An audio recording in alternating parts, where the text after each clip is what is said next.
ആ പിശാചാണ് വരുന്നത്. എങ്ങനെ? അവൻ കപടവേഷം ധരിച്ച് വരികയാണ്.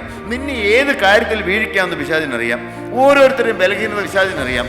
പ്രിയപ്പെട്ടവരെ, എന്നും നമ്മെ വീഴിക്കാനായി, നിരാശപ്പെടുത്താനായി നമ്മുടെ പിന്നാലെ നടക്കുന്ന പിശാച്, അങ്ങനെ ഒരു ദുഷ്ട പിശാച് എൻ്റെ പിന്നാലെ നടക്കുന്നുണ്ട്. അതുകൊണ്ടാണ് അപ്പോസ്തലൻ പറഞ്ഞത് എന്താണ്?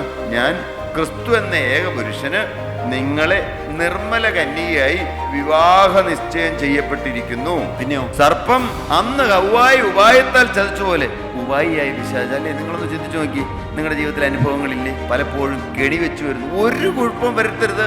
ഇന്ന് മുഴുവൻ എങ്ങനെയും പ്രാർത്ഥിച്ച് വീട്ടിൽ നിന്ന് ഇറങ്ങുന്നു. ഒരക്ഷരത്തിൽ പോലും തെറ്റ് വരരുത്. ഇന്ന് ഏറ്റവും കൃപയോടുകൂടിയതും ഉപ്പിനാൽ രുചി വരുത്തിയതുമായ വാക്കുകൾ മാത്രമേ സംസാരിക്കുകയുള്ളൂ. ആരെന്ത് പ്രകോപനം ഉണ്ടാക്കിയ കാര്യങ്ങൾ പറഞ്ഞു വന്നാലും ഇന്ന് ഏറ്റവും സൂക്ഷ്മതയോടെ മിണ്ടണമെന്ന് കരുതി പോകുന്ന ദിവസം നിങ്ങൾ ഏത് വിധേനയും കെണിയിലാക്കാൻ പിശാച് നോക്കും.